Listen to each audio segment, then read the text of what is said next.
ఛత్తీస్గఢ్లో లొంగుబాట్లు కొనసాగుతున్నాయి. తాజాగా అడవిని వీడి 41 మంది మావోయిస్టులు జనజీవన స్రవంతిలో కలిశారు. వీరిలో చాలామంది హిడ్మా అనుచరులు కూడా ఉన్నట్టుగా తెలుస్తోంది. అందులో 12 మంది మహిళలు ఉన్నారు. అలాగే బీజాపూర్ జిల్లా పోలీసుల ఎదుట వీళ్ళంతా లొంగిపోయినట్టుగా తెలుస్తుంది. వీరిలో 32 మంది నక్సల్స్పై 1,19,00,000 రివార్డు ఉంది. కొంతమంది మాధ్వి హిడ్మా సెక్యూరిటీ టీమ్ గా కూడా చెప్తున్నారు. హిడ్మా ఎన్కౌంటర్ తర్వాత పార్టీని వీడుతూ మెజార్టీ సభ్యులంతా కూడా జీవన స్రవంతిలో కలుస్తున్నారు.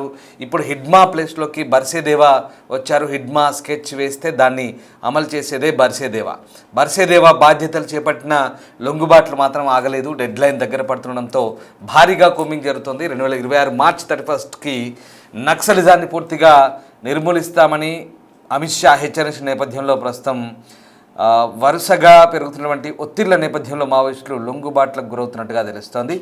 సో మొత్తం మీద మావోయిస్టులు భారీగా లొంగుబాటుకు గురవుతుండడంతో కోలుకోలేని ఎదురుదెబ్బ తగులుతోంది. తాజాగా 12 మంది మహిళలు సహా మొత్తం 41 మంది బీజాపూర్ పోలీసుల ఎదుట లొంగిపోయారు. వీరిలో 32 మంది నక్సల్స్పై 1,19,00,000 రివార్డ్ అయితే ఉంది. ఇక బీజాపూర్ జిల్లా ఎస్పీ జితేంద్ర కుమార్ కొన్ని కీలక అంశాలు వెల్లడించారు. ఇక మావోయిస్టులకు తక్షణ సహాయంగా 50,000 రూపాయల చొప్పున అందించినట్లు కూడా ఎస్పీ చెప్తున్నారు. మిగతా మావోయిస్టులు కూడా జనజీవన స్రవంతిలో కలవాలంటున్నారు. 39 మందిలో Dandakaranya special zone committee, Telangana state committee, Dhamtari, Gariaband, Nuapada డివిజన్లకు చెందిన వారు ఉన్నట్టుగా ఎస్పీ చెప్తున్నారు. హింసాత్మక సిద్ధాంతాలను వదిలిపెట్టి జనజీవన స్రవంతిలో కలవాలంటూ పోలీసులు అపీల్ చేస్తున్నారు. అలాగే డిఆర్జీ, నక్సల్ సెల్, ఎస్టీఎఫ్ సహా కోబ్రా, సిఆర్పిఎఫ్ బెటాలియన్లు మావోయిస్టుల లొంగుబాటులో కీలక పాత్ర పోషించినట్టుగా కూడా బీజాపూర్ జిల్లా ఎస్పీ జితేంద్ర కుమార్ యాదవ్ వెల్లడిస్తున్నారు. రైట్, మా ప్రతినిధి శివశంకర్తో మాట్లాడదాం. శివశంకర్ రాజమండ్రి నుంచి జాయిన్ అవుతున్నారు. మాధ్వి హిడ్మా ఎన్కౌంటర్ తర్వాత వరుస అప్డేట్స్ మనకు శివశంకర్ అందిస్తున్నారు. రైట్ శివశంకర్, ఏంటి హిడ్మా ఎన్కౌంటర్ తర్వాత మావోయిస్టులకు కోలుకోలేని ఎదురుదెబ్బ తగిలింది, ఇది మాత్రం వాస్తవం. బట్ ఇప్పుడు వరుసగా ప్రెషర్స్ పెరుగుతున్న నేపథ్యంలో నక్సల్స్ అంతా కూడా లొంగుబాట్లకు గురవుతున్నారనే వార్తలు వస్తున్నాయి. దానికి తగ్గట్టుగా 41 మంది ఇక్కడ బీజాపూర్ జిల్లా ఎస్పీ ఎదుట లొంగిపోయిన పరిస్థితి మనకు కనబడుతుంది. ఆ దృశ్యాలు మనం చూస్తూ ఉన్నాం. సో ఇంకా ఎట్లాంటి పరిస్థితులు ఉండబోతున్నాయి రాబోయే రోజుల్లో? ఇక మావోయిస్టులకు గడ్డు కాలమేనా? మార్చి 31 డెడ్ లైన్ని దృష్టిలో పెట్టుకొని అంతా సరెండర్ అవుతున్నట్లేనా? ఇదైతే ఆపరేషన్ ఖగర్ ఈ పేరుతోటైతే దేశవ్యాప్తంగా అయితే మావోయిస్టులని పూర్తిగా లేకుండా చేయడం టార్గెట్ గా పెట్టుకున్నారు దేశ హోంమంత్రి అమిత్ షా. అయితే ఈ నేపథ్యంలో అనేక ఎన్కౌంటర్లు జరిగి అనేక మంది మావోయిస్టులను ప్రధాన నాయకులను మట్టుపెట్టిన పరిస్థితులు ఉన్నాయి. అయితే ఈ నేపథ్యంలో అనేక మంది లొంగుబాటుకు చర్యలకు కూడా పాల్పడ్డారు. లొంగుపోయి జనజీవన శ్రవంతిలో కలిసిపోయిన పరిస్థితులు కూడా ఉన్నాయి. అయితే ఈ నేపథ్యంలోనే చూసుకున్నట్లయితే అసలు మెయిన్ టార్గెట్ గా ఉన్న హిడ్మా లాంటి ఒక మోస్ట్ వాంటెడ్ మావోయిస్ట్ అయితే మరణించిన తర్వాత, ఎన్కౌంటర్ లో మరణించిన తర్వాత ఇక్కడ పోలీసులు కూడా స్పష్టం చేశారు, ఈ హిడ్మా ఎవరైతే ఉన్నారో హిడ్మా ఎన్కౌంటర్ తర్వాత మావోయిజం ఆఖరి దశకు వచ్చేసిందంటూ కూడా పోలీసులు ప్రకటించిన పరిస్థితి కనిపించింది. అయితే హిడ్మా ప్లేస్ లో హిడ్మా స్కెచ్ వేస్తే ఎవరైతే అమలు చేసే దేవా ఉన్నాడో దేవా పొజిషన్ తీసుకున్నప్పటికీ కూడా ఛత్తీస్గఢ్ లో ఈ రోజు లొంగుబాట్లు జరిగాయి. పోలీసులు ఎదుట లొంగిపోయారు మావోయిస్టులు. సుమారుగా 41 మంది మావోయిస్టులు లొంగిపోయారు. అందులో 13 మంది మహిళలు ఉన్నారు. వీళ్ళలో హిడ్మా టీమ్ కి సంబంధించిన వ్యక్తులు కూడా ఉన్నట్లుగా అయితే సమాచారం ఉంది. అయితే దీంట్లో చూసుకున్నట్లయితే 1,20,00,000 వరకు కూడా 1,19,00,000 వరకు కూడా వీరి మీద రివార్డ్ అమౌంట్ ఉంది అంటే చూసుకోవచ్చు మనం. వీరందరూ కూడా మావోయిస్టులో చాలా సీనియర్ గా ఉన్నవాళ్ళు. అదేవిధంగా ఏదైతే పోలీసుల్లో ఎదురుకాలంలో అనేక మంది పోలీసులను కూడా వీరు హతమార్చిన పరిస్థితి కనిపిస్తుంది. వీరందరూ కూడా జనజీవన శ్రవంతిలో కలిసిపోవడానికి అవకాశం ఇచ్చారు.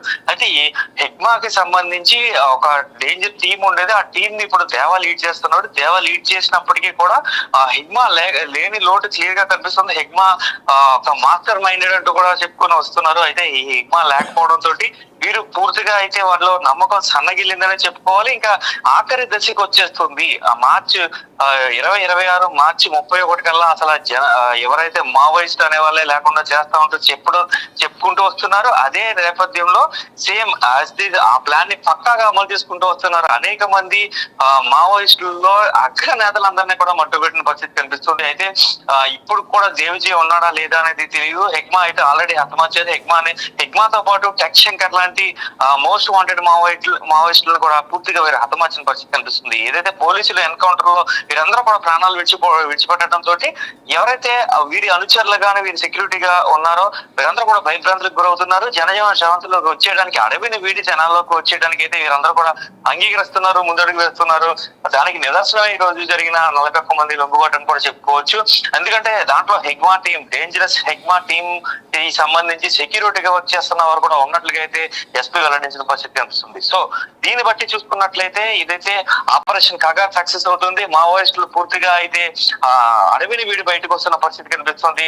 లేదంటే కనుక ఖచ్చితంగా ఎన్కౌంటర్ లో ప్రాణాలు పోతాయని వారు భయంతో గజగజ వణుకుతున్న పరిస్థితి కనిపిస్తుందని క్లియర్ గా చెప్పుకోవచ్చు. రామదాస్.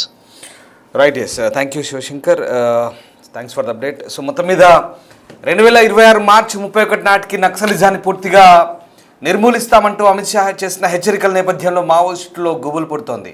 ఇక ఆ డెడ్ లైన్ దగ్గర పడుతోంది.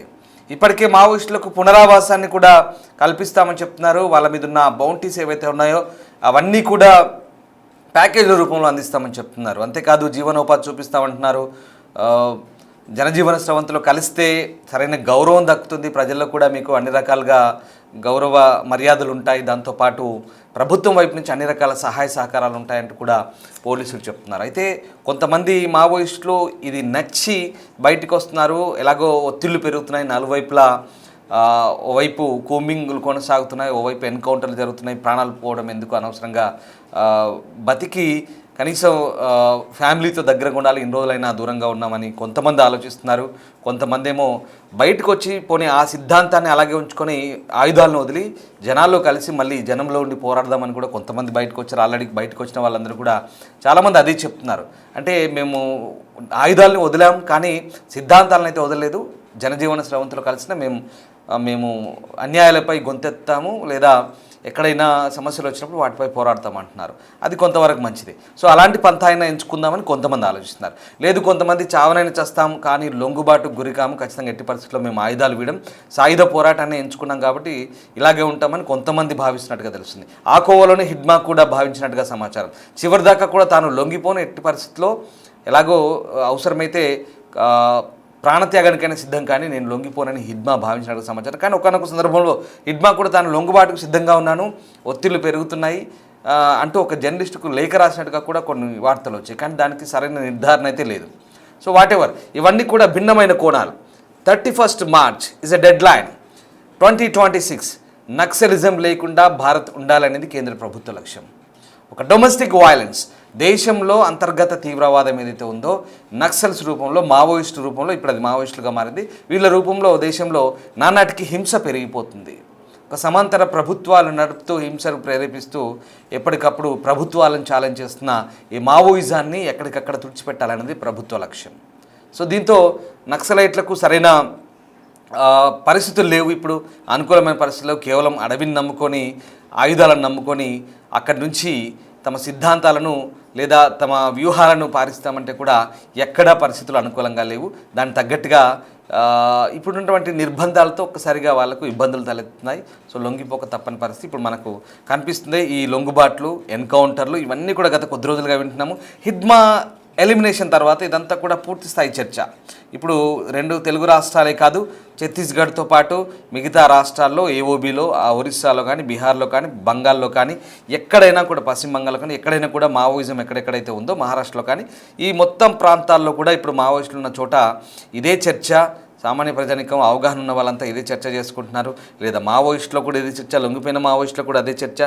సరే, వాళ్ళని లొంగిపోదామనుకున్న అనవసరంగా తీసుకొచ్చి టార్గెట్ చేసి చంపుతున్నారు, ఇది పౌర హక్కుల ఉల్లంఘన అంటూ కొంతమంది వాదిస్తున్నారు. ప్రభుత్వాలు దానికి వ్యతిరేకంగా లేదా అలాంటిది ఏం లేదంటూ సైన్యం బలగాలు చెప్తున్నాయి.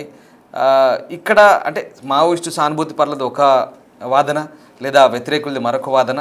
ఏదేమైనా భిన్న వాదనలు అయితే ఉన్నాయి. కానీ లొంగుబాటుకు గురైన వారికి అయితే ఖచ్చితంగా ఆ పునరావాసం కల్పిస్తాం, ఆ ప్యాకేజీలు ఇస్తాం, వాళ్ళ మీద ఉన్నటువంటి రివార్డులు ఇస్తామంటూ ప్రభుత్వాలు చెప్తున్నాయి. అందుకు తగ్గట్టుగా ప్రోత్సహిస్తున్న పరిస్థితి. సో చూడాలి, మార్చి 31 నాటికి పూర్తిగా నక్సల్స్ రహిత భారతాన్ని చూస్తామంటూ కేంద్ర ప్రభుత్వం చెప్తోంది. ఇది సాధ్యమవుతుందా? ఏం జరగబోతుంది? ప్రభుత్వం ఎలాంటి ప్రకటన చేయబోతుంది? వాస్తవ పరిస్థితులు ఏంటనేది ముందు ముందు తేలబోతుంది.